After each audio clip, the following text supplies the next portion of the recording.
Hammer time. 622, an early jump start Yes. on Hammers. I'm excited about this. One of these has a 100% rating on Rotten Tomatoes right now. We're going to hear what you have to say, and let's talk interracial relationships in a United Kingdom. Yeah, and a great diversity theme with the movies today. So David Oyelowo teams up with Rosamund Pike. This is based on a true story. In 1948, he met and fell in love with a British woman while in London, and turns out he had a little bit of a secret, which he unveils in this clip here. Take a look. Quite understand. I have had a wonderful evening. Ruth. No, I don't think you do understand. I don't know what happened tonight, but I do know that I would hate to walk away from you here in this moment, knowing that I wouldn't see you again.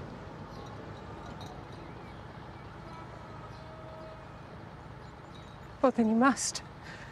I'm going to see me again, I mean.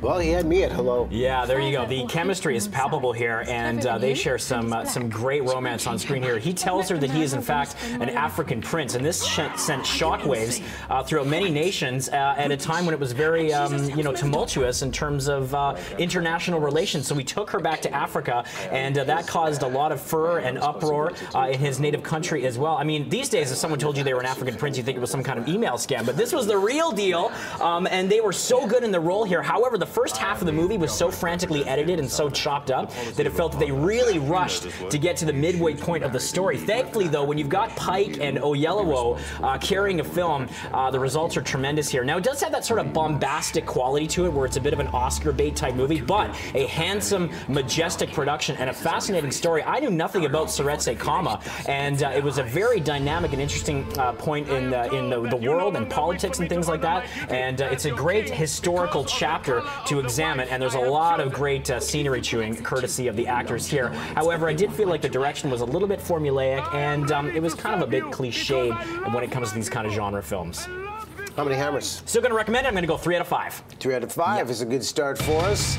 If we love our jump scares, I'm loving the trailer for Get Out. Can't wait to see this movie. Do tell. Now, a lot of people think this is sort of a parody on the horror genre. It is not. It is a straight-up thriller with a satirical twist, and this comes to us from the mind of Jordan Peele, one half of the comedy duo that was Key and Peele. So Daniel Kaluuya, who many people may remember from Sicario, goes to visit his girlfriend Allison Williams' parents' home for the weekend to do the whole Meet the Parents thing, but it turns out there's some sinister aspects to it that slowly get revealed through some heavy-handed foreshadowing.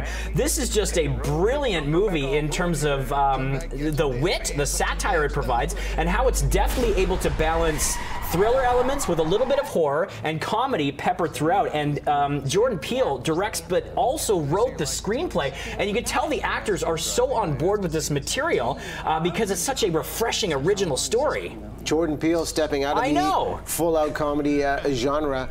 This is the movie that's got 100% on Rotten Tomatoes right now. Do you think it's got staying power, and we'll be talking about this at the end of the year? Oh yeah, this is going to be a box office smash. I mean, it's so engrossing to watch the way they were able to flip the genre on its head.